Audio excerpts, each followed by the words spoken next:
here with my uh, buddy and paranormal partner, JJ Rose. How you doing, JJ?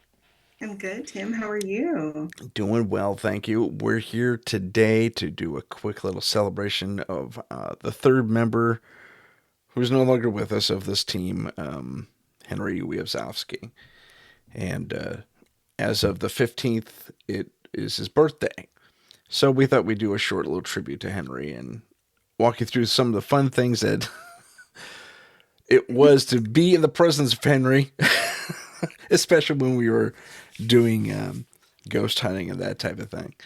Um, my first memory of Henry is when I met him in during auditions for a play I was producing, and back then you didn't hear it later on when you met him, but back then he still had an accent because he's from Belgium. And if you did not know, you may mistake it for French, but it isn't French. And you could tell by the cadence, by the way he was talking. And I said, "You're Belgian, right?" And he says, "Yeah, no one gets that. They always think I'm French." I said, "Yeah, it was the cadence. It was the cadence. That's what tipped me off." And from that point on, it was the start of one of the best friendships I've ever had in my life, really. And yeah, he is missed to say the least, and we're gonna miss him on his birthday. But he would have been 52 as of the 15th. What was the first time you met Henry? Because I know we did a quick dinner before we ever bounced out into, or was it a phone conversation? Or I don't remember. No, so the first time that I met him was when you guys got together and vetted me. And Right. we met at this little hole in the wall, like a taqueria or something. And Okay. um, it was very sterile. And I remember it was pouring rain that day. And Right. yeah. And as I was driving there, I was completely zoned out with like this ginormous download. And the person who was with me in the car, because here I'm about to go meet a whole bunch of strangers, because yeah, we do that. And so I had brought this person with me, and I'm driving the car, so they're looking at me a little freaked out, like, you're not talking, you're not blinking, what are you doing? But you're obeying all the traffic laws like a good driver. you're, And you're so you're an yeah, autopilot. I definitely was. And so we pull up, and it's like I put the car in park, and all of a sudden, like, I snapped out of it, and they were like, "Oh, thank God," because I thought you were going to meet these people and it's going to be a really weird impression. But you guys, I had contacted you, right, to be your Yeah. cleaner, and you don't know who I am. I could have been any loon off the internet, because that's always fun. Mhm. And so To say the um least. yeah, so I met you, and I met Henry, and then you would have the a friend of yours who is kind of newbie psychic. She's psychic, but she was still pretty new. Yeah.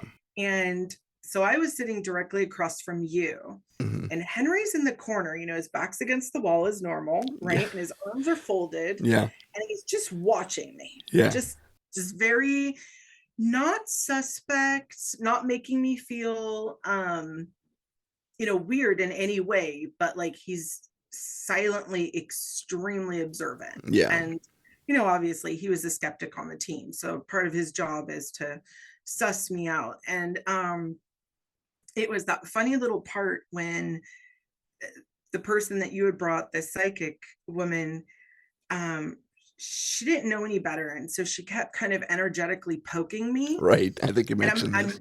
mid conversation with you, like you're asking me different questions, and I'm mid conversation with you, and all of a sudden I just stop, and I look at her and I go, "Can you please stop?" And Henry's eyebrow kind of went up a little, like, "Oh, we're about to have a psychic fight."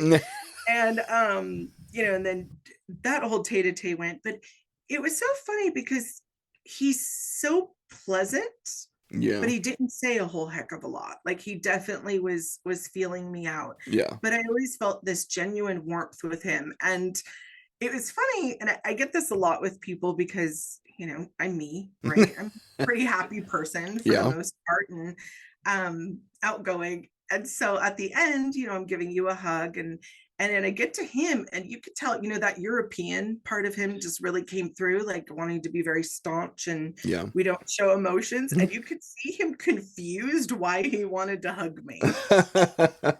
Yeah, I kind of remember that a little bit. He kind of stuttered on it, like a Yeah. physical stutter, He went very Spock about the whole thing, like, oh, I'm hugging this person and I don't know why I want to hug them. And Very Spock. I like it. it was so him. And I remember laughing a little, and I said, oh, you'll loosen up. And you know what? After that point, we did. And, every time I would leave you guys, I would always say, I love you. And I remember the first time his eyes kind of got big. Yeah. And I was like, I said what I said. I didn't stutter. And after that he would say it too. Yeah. And it was just this really beautiful friendship. I mean, obviously we met because of Scary and working together, Mm. but it we ended up doing dinners, the three of us, Oh, where we would, constantly, whether we had a gig or not. yeah, absolutely, just to get together and Yeah. gab and fill in. And Tim, I love you, dear, but I'm always going to call you out on this. You are proverbially late, although not today. I was the late one. That was funny. um Touche. Yeah. I gotcha. I know. Threw And you a so curveball. we would plan these dinners, and you would always end up being late. And so he and I would be together, and we would just be sitting there just chatting. Um, I remember one time you got really hung up on something. We had warned you there was traffic, and Mm. you thought it was close and you could take a side street, and that didn't work out too well. But No, I we were remember there that. Yeah, that was horrible. we were there for like 45 minutes, and we just no shop talk. It was just about our lives and who we are and things going on in the world. And he was such a great conversationalist. Yeah, It still feels weird to talk about him in the past it tense. does. It really does. It's going on 3 years now. I mean, Yeah, that's hard to believe. I don't, because I still remember the memorial like it was yesterday. But Yeah, me too. you know I understand death. I've dealt with it many, many times in my life. I've unfortunately had a lot of friends pass away, Yeah, more so than probably the average person. And so I've dealt with that. And most of them, I know the person has passed away pretty easy. Um, or, I know that they've crossed over, they checked in the whole thing. sure. Sometimes they'll get a dream or an experience, and it's really nice. But with him, I didn't. And I remember telling you multiple times, like, I don't feel like he's gone. I feel like we're getting bad information. This is wrong. And I mean, to Yeah. the point where I was like, this sounds really bad as a psychic on your team, but which it does. I mean, in all honesty, but I didn't feel him gone. And then you ended up having this amazing dream. Oh yeah, that was a good And that dream. actually comforted me. Yeah. I remember the dream quite vividly. We were in this mall that's local, obviously. Like we travel 100 miles to another mall. But anyway, and I don't think it's even there anymore. But we're walking around and we're having a conversation. We always did this thing where we swung by the food court first before we went to go see a movie. And so that's us. We're walking. We just got out of the food court. That was a good dinner. It's real small talk stuff. And we're up going up an escalator. And as soon as we hit the top of the escalator, it dawns on me. I'm like, Henry, you're not around anymore, man. And I say that to him out loud. It's a dream, so you're going to verbalize most of what you don't really think internally in a dream. Right. And so, I verbalize that to him in the dream, and he looks at me, he gets a sly little smile on his face, and he nods, and he says, come on, let's go see a movie. Oh, It's like, yeah, you get it. You know what's happening. Let's go see a movie. And that's about when I woke up. Hey, right, I'm going to cry. I know. Well, honestly, when you had that dream, that was it was affirming and it was kind of healing in a sense. Yeah. He was the first person that I can honestly say when they passed away, I didn't believe it. Um, Yeah. I couldn't feel him on the other side. He didn't show up. None of the normal stuff that I normally have. I normally can feel like the separation from the person on this plane to the other. Right. It feels different. I don't know how to describe it really. That's complex, but I didn't feel that. And so I remember, I mean, you and I were on the phone almost every day, Yeah. leading up to the memorial and just telling you, like, this isn't real. This doesn't feel real. We were speculating, here and there. I mean, he had moved Hmm. and there were some communication issues happening when, for the person who was the go-between when he was ill, Right. they weren't being the best communicators. We'll just put it that way. Yeah. And so, not feeling that change that I normally feel when someone crosses over, I felt no change. I kept whenever I tune into him, it was like he was still very here and present. And I've never had that in that capacity with anybody before. And, granted, it was in the beginning of when the world shut down and Yeah. things were very weird. Um, but it was so weird. So you and I were on the phone almost every single day. And I remember every day I'd pretty much tell you the same thing. Yeah. Man, I checked, I meditated, I prayed, I checked in on him. It's like he's still here. Like I don't believe that he's gone. I feel like we're getting bad information. And because even the way that we found out was weird, right? Like Oh, we it was didn't out of find left out field. I mean, I found out through a mutual friend of ours who found out online. It's like through suddenly there were all these, through social media yeah, posts, exactly, on his Facebook page. And which suddenly it was was just super weird. like, I'm very sorry, he will be missed. I said, whoa, what happened? Yeah. Because, I had spoken to him not a week or two before. Like, spoken to Like him, days before, actually. Excuse me? It was a day or two before. It was, that was a text. I didn't verbally speak to him. But, Oh, that's um, right. You guys were texting about speaking yeah, and you said, "Is it a good time to call?" And he said, "Oh, I'm not feeling too good. Let's try tomorrow." yeah, And then you just never heard and it right. was the holidays, so you let it go. Uh huh. But yeah, I mean, even the way that we found out was strange and that's why, and I understand there is the part of grief where like the denial, Yeah, um obviously with someone like me, it's a little bit different cuz like right. it feels different, but in his case it didn't. And this is the first time I've ever experienced that. And there was something a little miracle that I will talk about that Okay. happened. There was a situation with someone that we all knew in common, Hmm. that had happened years before. And it was very, very small and slight. It was like, I kind of met this person. They took something I said wrong and they kind of had like bad blood with me, but I didn't really understand the situation Mm, from their standpoint. right. I thought it was just them being scared of people like me and kind of laughed about it, to be honest. So there were, many times, like, when you published your book and you had your book launch and stuff, that person was there and I'd be like, "Oh, hi," almost to the point where I was being annoying because they wouldn't acknowledge me. And Yeah. I'm not used to people not being nice to me. So it was very weird. And I was like, "Why are you being weird?" Yeah. And it was something that Henry and I had talked about multiple times. And finally, he broke down to me how this person actually felt and what transgression they thought I did. And I was like, "Okay, well, that is totally not what happened. I'm not even sure like how they got that, but I will do my best in my snipey little way at the time, because I was snipey about it. I admit that. To try and heal it when the opportunity arises." Right. I'm so calling myself out, but it's the truth, right? So I have emotions. I can be a little snippy at times. Yeah, that's all right. And he had told me, I love how you're laughing because you know me well. But Henry had told me this was something he really wanted to have healed.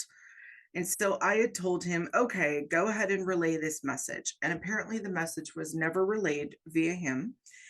So, when he passed away, we were going to do the memorial. And I knew you were talking with the person, and I Yeah. was going to have to interface with the person very directly for the memorial because it had to be obviously online and there were a lot of moving parts.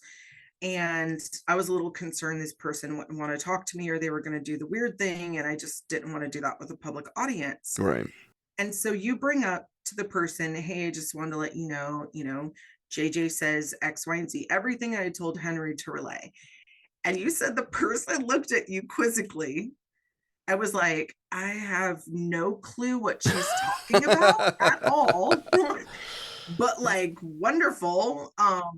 Thanks for that randomness. Like, I have no clue why she would even say that, Yeah, but like, that was thanks. bizarre. He didn't remember, or he forced himself to forget. I really don't know, but I call it a Henri miracle because knowing that person and their personality, they will hold a grudge forever. yeah, And so for them to act so like it was like they had no memory of it. And that's why I'm saying it's a Henri miracle, because that was something he had told me one of the last times we hung out alone that I had seen him. He had told me specifically, I really wish you could heal that with this person. yeah. And I said, all right, I'll try. And you did. You tried. It worked, kind Well, they of. had no memory of it, so great. Yeah, it worked out. I consider that a miracle by him Yeah. because there's no there's no earthly explanation for that. Not at that level. It doesn't seem anyway. I mean, it could be selective memory. Who knows? But No, because he had told me that he had had multiple conversations with the person about it. oh, okay. So, like, they had continually brought it up over the years Oh, I see. and fairly recently, in fact, because there was a project we were all supposed to be working on. And the person said, well, because she's on it, I won't be on it.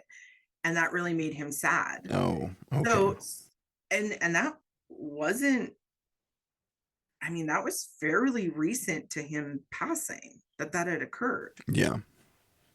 So yeah, it was a miracle. Let me have that. The Henry miracle. I like it. Um, the I think we've we have this recorded already. Your first case with us. It's coming Mhm. out soon. It's on the docket, Okay. but I will give everyone. I guess I'll tease that episode a little bit here. When when you first demonstrated the full, well, what I assume at least that time was the full power of your abilities. We were in the middle of a whew, heavy duty case. I mean, everything was happening. We had a former victim of a satanic cult who was having issues, and something followed her and her boyfriend, and oh my gosh, it was just a mess. And you got us together. We did a little powwow out on the balcony, and I'll never forget. Okay, so here's what's happening. Bad things are afoot. I can get rid of it. What do you want me to do? And you say to me, or I say to you rather, nuke it. I'm going to test you. Of course, I'm going to test you. Nuke it. I don't want to ever come back here again. Okay. Are you sure? Yes, I am sure. Nuke it. Okay. I will never does exactly the way you said it too. Okay. Yeah, look out. Here it comes. You asked for it.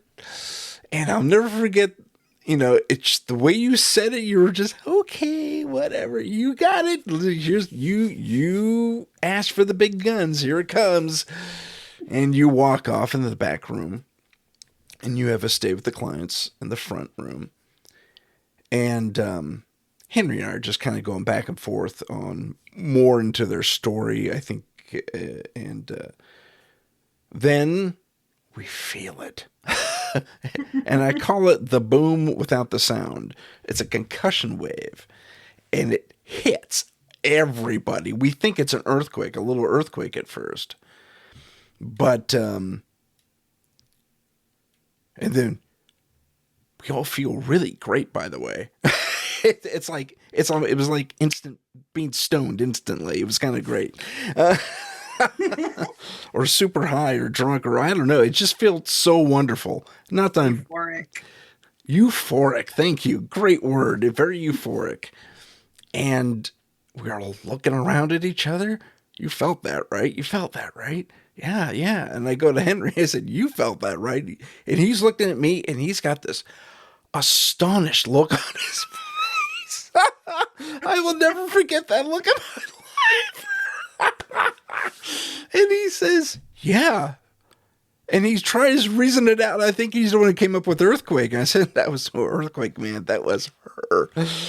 And then we feel the environmental change in general, because it was stifling hot in there, even with the AC cranked all the way to max, because of the presence of the entity there. And then suddenly, whoosh, this euphoric thing hits, and then the temperature changes. It goes to normal. It almost gets cold immediately because the AC's on full blast. And he's looking at me and he says, "She's the one." He kind of gives me a little thumbs up, and yeah, she's the one. She's the one. She proved herself. So that was Henry in a nutshell. Wow, talk about a hard guy to convince. He was. Yeah, I mean he did his job. I'll give him that. He did his job, even to a fault. Yeah. I mean, he was the skeptic. But the great thing is he had like a brain like an engineer. Yeah. Right? Oh, Like he needed to work sure. through everything. Yeah. Very much so. And shout out to all the engineers out there, because your guys' brains just work differently. So, amazing. but that's kind of how he was. But anytime we talk, he would look at me and he'd say, "I want to believe. Yeah. Like, I want to have that experience. I haven't." And then, so one night I have you guys over. Yeah. And we were over at my mom's, and we had dinner, and we were it was some holiday thing that we were doing. And you guys stayed late. You guys were kind of hanging out with me afterwards. Mm-hmm. And so it's just you, me, Henry, and my mom. We're hanging out, and we're just kind of talking. And Henry says this, the same thing. "I want to believe. I want to have this experience. I want to have that trust and that faith like you do, that, you just know." And then he busts out with this story. Oh, yes. Oh my God. The angel story. Don't even, I mean, if you want, I'll tell it and try to do it the justice it deserves. But, just to set up the scene, it's around 10 o'clock at night.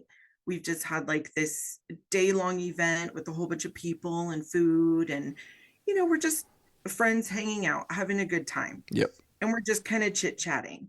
And here's Henry talking about how he wants to believe, and he's never really had, one of those significant moments. Yes, he had the thing with me when we were doing that clearing and stuff, but he wants one of those things, like people who have that deep faith. Yeah. And so I randomly asked the question, "Well, have you ever had a supernatural experience or something that you couldn't, explain, other than just with the team, with us? Because like, you have to be interested in this stuff somehow." Right. And he gets this quizzical look, and he goes, "Well, there was this one time." I'm not going to get through this without laughing. Okay. Oh my God. So I remember the look, because, he's in the middle, and you and I were kind of side-eyeing each other. So the story starts off with, he's in college, and I think it was a little later than that. Oh, yes, you're absolutely right. Sorry. Okay. There were two friends from college, and they were really good friends, and they had stayed in touch shortly after college.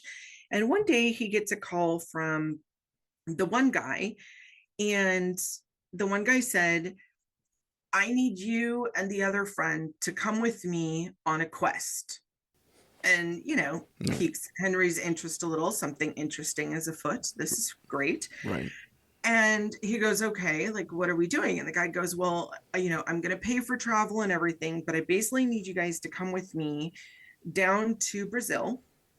Was it And Brazil? yeah, Okay. and we are going to, I seriously, I don't know how I'm going to get through this. I'm laughing my face off. Um, we're going down to Brazil and we are going to meet an angel in order for me to get this question answered. Right. And in turn, you two can each formulate a question and have it answered as well. But there has to be three of us in order to do this. And so Henry's thinking, okay, this guy's totally putting me on, but like, whatever, Mm. road trip sounds good. And so I mean, but this guy doubles down and he talks about all the layers within the temple that he was involved in, that he had to go through to even get this appointment. Well, yeah, he So, was a okay, rabbi, yes. the guy And making the so, request. yes, and he had gone through all these different layers in order to get this request. So they basically get on a flight, they get on a bus, they rent a car, they're driving out to the absolute middle of nowhere. I mean, we're talking straight jungle. There is no one there. You know, Except for the guard post, because they're right at the border of Brazil, remember? yes. Okay. So they end up just with GPS coordinates and they end up basically arriving and they park the car. They realize they can't go any, further but on foot, and they go on foot and they end up on this beach. And there's not one soul on the beach. There's not a house around. It's just desolate, like jungle emptied out into the beach. Right. And so they walk out into the beach and they're a couple minutes early and they decide, okay, well, there's no one out here and we could definitely see if anyone's coming. So they all stand with their backs to one another. Yeah, they're So watching they the surf. see Yeah. every direction. And out of nowhere pops up this being. And this being has no hair. Oh, no, he had hair. What No, it was slicked back, as I recall. I remember it having no hair because I remember him saying there were no eyebrows. Oh, interesting. Okay, And the I being I know looked, how I interpreted that differently, but go ahead. that's fine. So that the being was very pale. There was no hair, no eyebrows, no identifying features really. Like a face, it looked strange because there were no hair, but very androgynous. Yeah.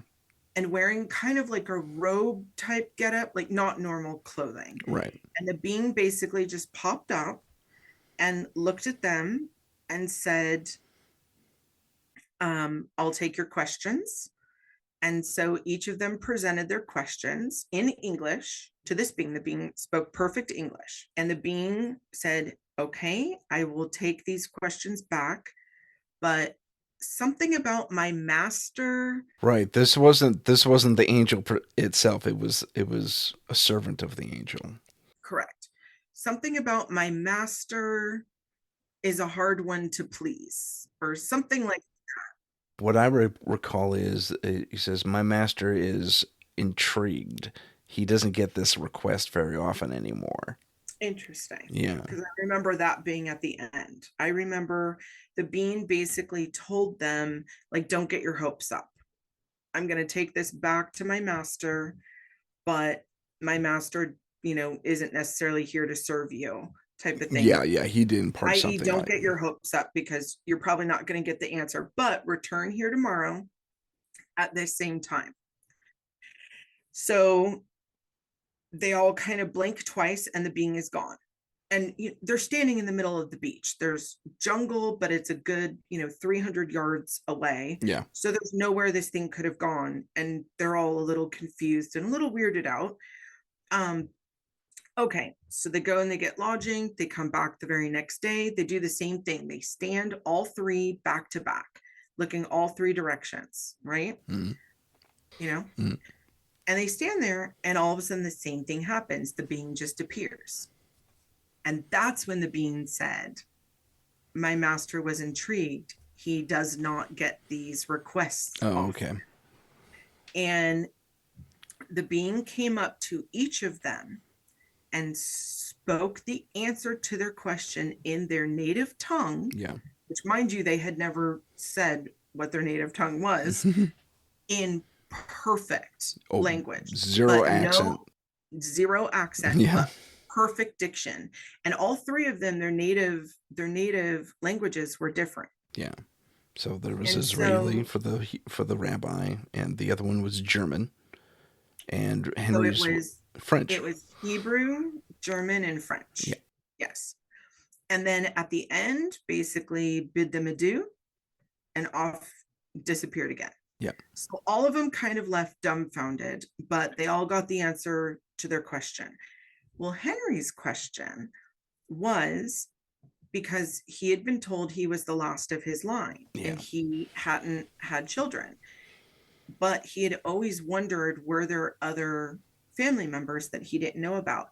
And the answer he was given is, you have more family than you realize that are still alive, and they will reach out to you. Yeah. And they're actually closer to you right now than you can imagine. Now, remember, they were in Brazil on the border. Right. Okay.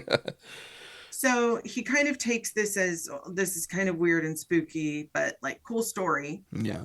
And they all leave. Well, what was it? Almost 6 months or a year later. Something like that. I think even earlier, maybe even 3 months. But yeah. Okay.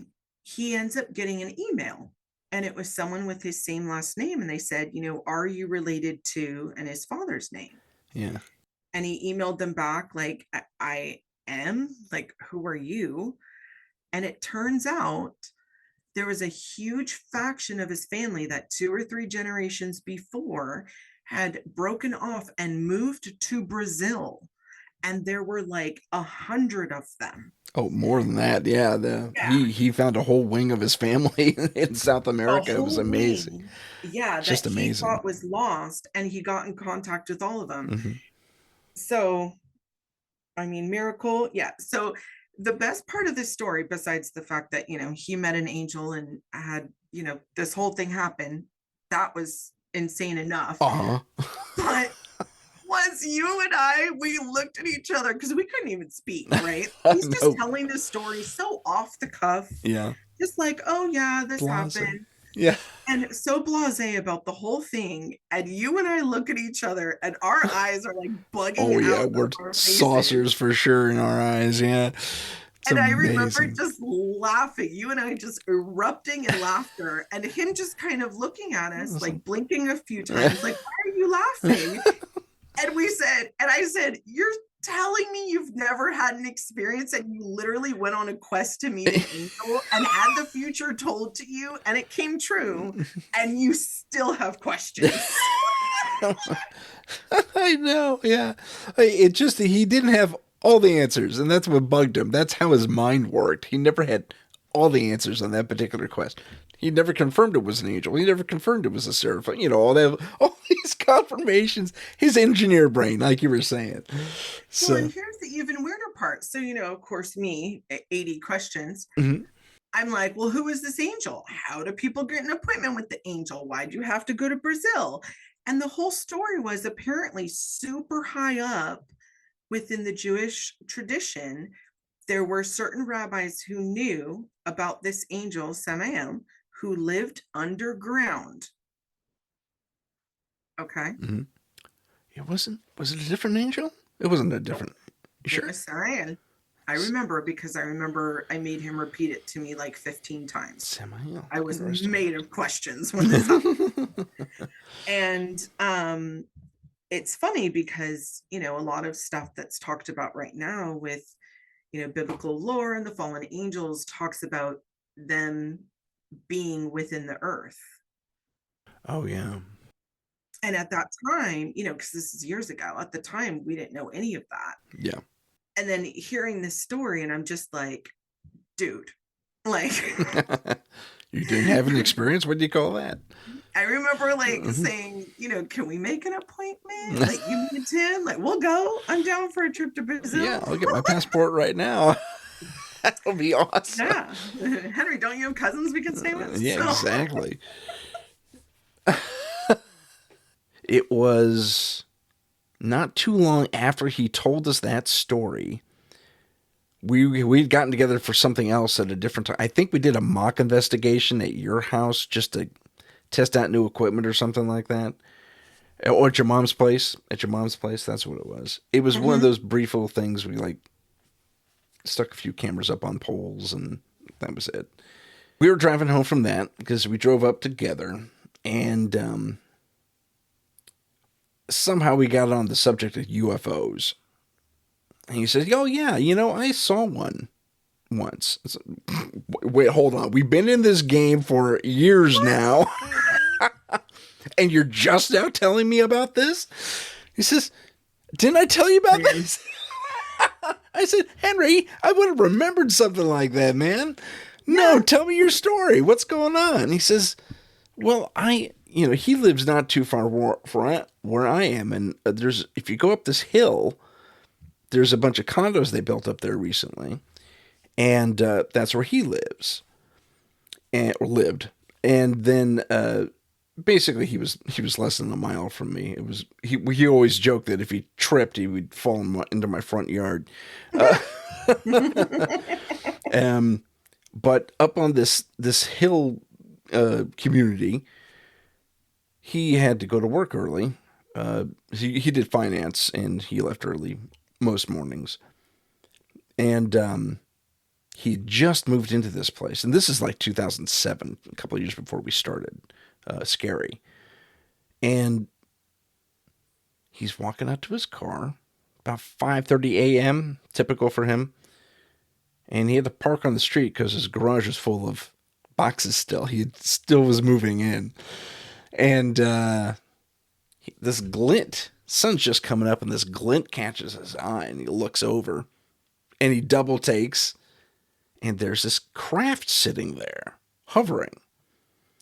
And it's kind of almond-shaped-ish. It has a bit of a pyramid top to it, kind of pointy at the top, like a shallow pyramid top. And in the front, there are these two, like, canards. And if you've ever seen Return of the Jedi, the speeder bikes, how they had those two little wings up front? That's exactly what he saw sticking out of the front of this thing, basically. That design. He says, it just sat there. And it sat there for like 15, 20 seconds. And then it made a minor little adjustment. And then, bam, it was across the valley in under a second. It flew over to Mount Umunum.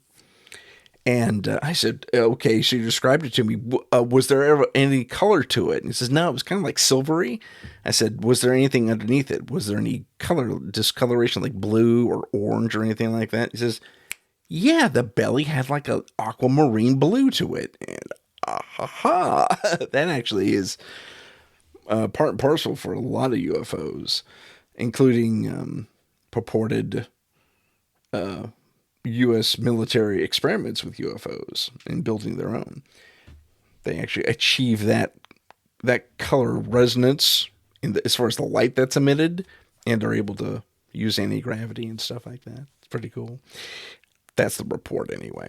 But this is what he saw. I thought, "Henry, you've been sitting on this for how many years?" This is like 2014, 2015 when he tells me this, right? It's like, "Oh, yeah, I thought I told you about that." It's like, "No, dude, you did not tell me about that. I wish you had said Yeah. something on. It didn't even tell me when it happened, which is weird. Like, it slipped his mind. How does a UFO encounter slip your mind?" And Well, he's just a like the pretty angel story. Like, why wouldn't you lead with that? right. But that's the kind of stuff he did. It Yeah, was just man. these very like off the cuff, like, "Oh yeah, I saw UFO." "Oh, didn't I tell you?" No. No, no, dude. Tell me your story. Oh man, that was So great. that is yeah. I I want to share this story because this is actually a fun one. Okay, We had gone out to dinner at this place. was this the fish market? Yeah. Okay, go ahead. All right. So something about the fish market, because I don't know if they're everywhere or not, but the place is just always cold, right? Right. Because it actually is a fish market in the front. So they have ice and they keep it rather cold in there, Yeah. um, in the restaurant as well. And so three of us went out to dinner, and you were sitting on the other side. He and I were sitting next to each Other other. way around. I was sitting right next to you. Oh, you were? Yeah. Okay, never mind. I re I recant my admission. All right, so we're in the fish market, and Tim, you're sitting next to me, and Yes. Henry was across, Right. and and he's directly across from me, and so we're kind of chatting and this and that, and I said something about like, oh, well, would you like to feel, me do some energy work? Because there was something physically that was going on with him and I could feel it. And I No. was like, hey, like it was his shoulder or his arm, something like that. And he was like a little shocked, like, how'd you know that? And I was like, well, I can feel it, dude. So I said, How would long you have like we me to been do working together at that point? right? Some years actually. Yeah. So he's like, okay. And so I go to do energy work on him and I go, oh, hold on, let me clear the place really quick. And so I let out a light blast, and then I immediately bubbled us so that I could work on him.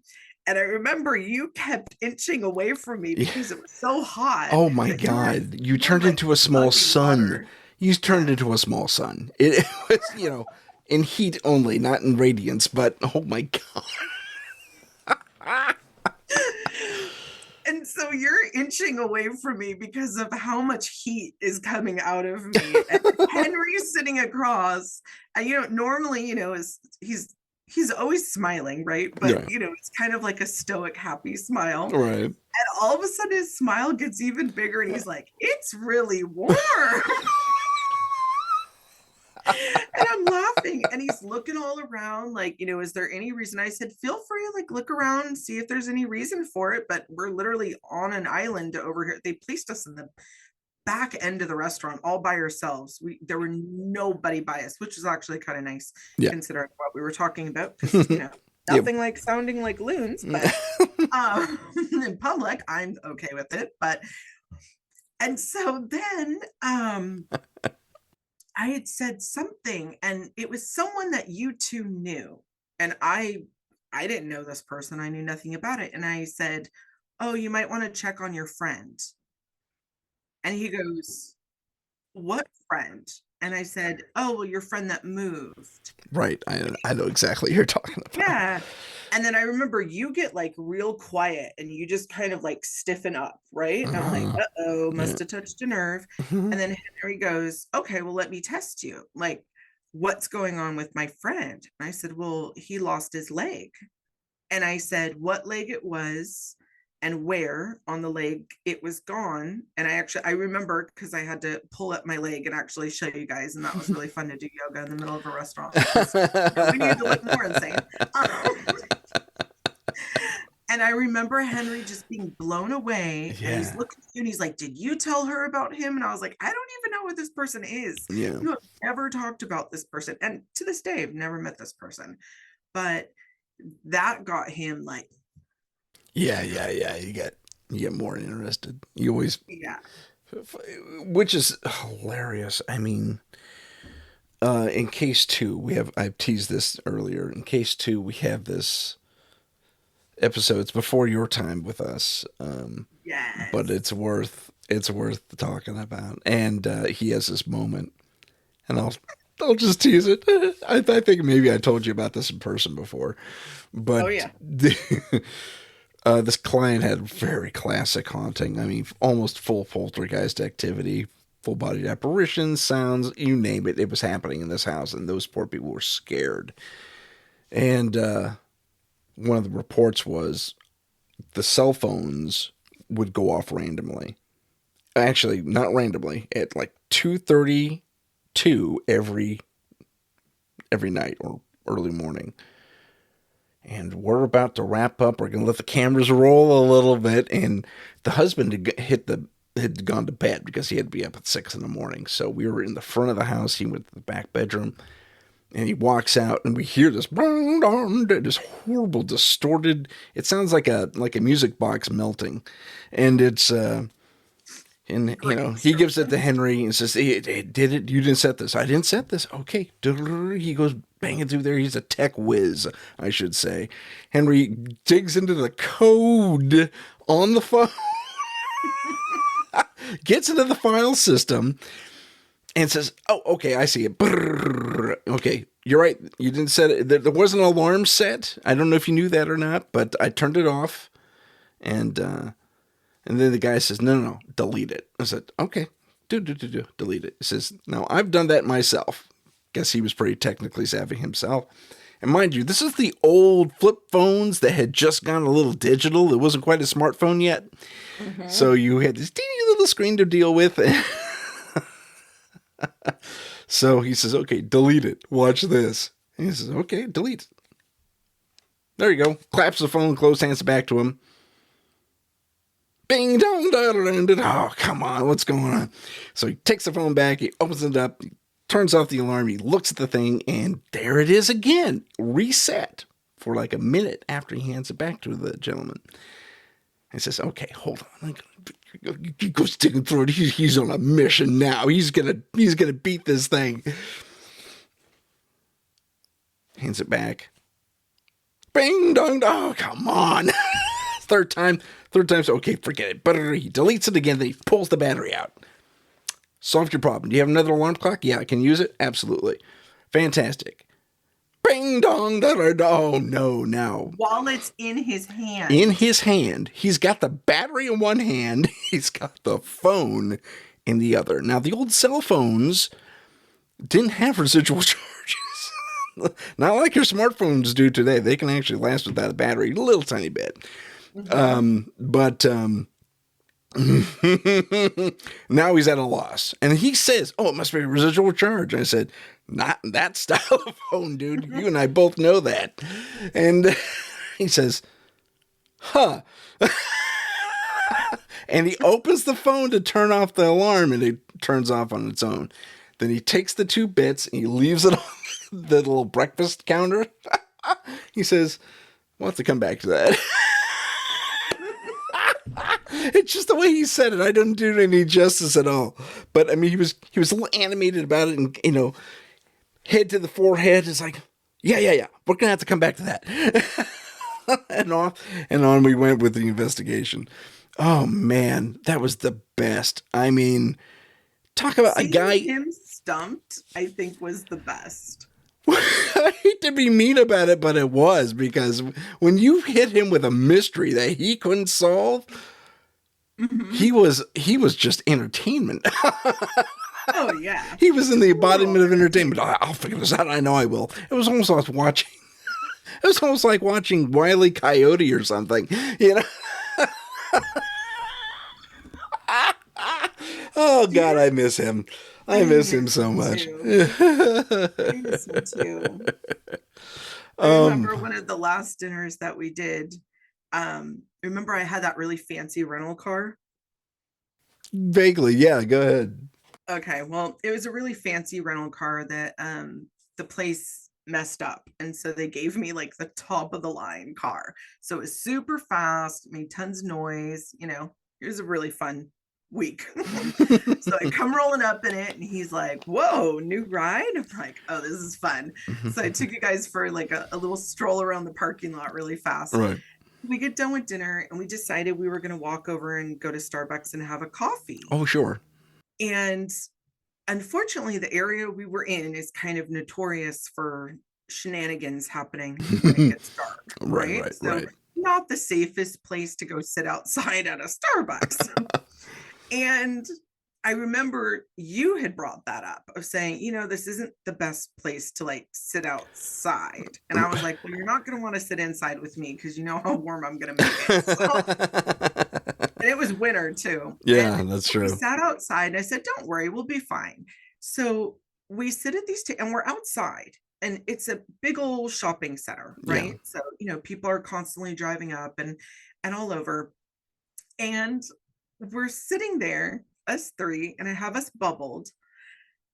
And we're just talking. Now, you guys are facing me. I'm facing the actual parking lot. Yeah. So I can see the mayhem that's going on around. We have people running from the cops in the parking lot. Oh, yeah.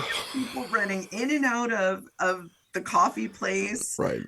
And it was so hilarious because neither of you saw any of it until the 5 cop cars rolled up in front to get the guy who had passed us. Right. You and Henry look over, and inside you go, what happened? Okay, that bubble work is strong. And I remember, because Henry was very, very, he was always very observant of his surroundings. And the look on his face, this is why I say classic Henry, the look on his face when he couldn't figure something out. And that moment, he was so confused. Like, how did I miss almost strong arm robbery? Like, literally past us. And we're just sitting here, and I just keep sipping my tea. I remember that. Yeah, that was bizarre. I mean, we saw this kid. He was kind of shifty. We saw him. He was shifty. It just didn't register for some reason. And then he goes in and he runs out. And then a few minutes later, the cops show up and nab him, like down the way a little bit. But they go in at Starbucks. And we're like, what happened? It's like, we have to close early. Can you leave, please? Oh, yeah, sure. All right. Yeah. Then I remember us just sitting in the car, and we were having fun. I just kept revving the engine of the rental car. Henry was explaining to me like how it worked and how it made these weird little sounds and stuff. I absolutely miss him. Me too. What a wonderful man. What a great experience that we got to work with him in this capacity. Oh, I know. And just be friends with him for so long. Yeah, I agree. So, to our good friend Henry, we wish you a happy birthday. You would have been 52. Happy birthday, bud. So, with that, we'll say goodbye, and we'll see you next time on Paranormal Insight. Adieu. And don't forget to check out JJROSE 777. We'll have that information below. Take care, everyone. Thank you for watching and listening. Please click the subscribe button and activate notifications for future episodes and other content. On Spotify, please don't forget to leave us a 5-star review. If you have a paranormal experience that you would like to discuss on the show, please email us at paranormal.insight.podcast@gmail.com. That's paranormal.insight.podcast@gmail.com. Find us on Facebook and Instagram under paranormal.insight.podcast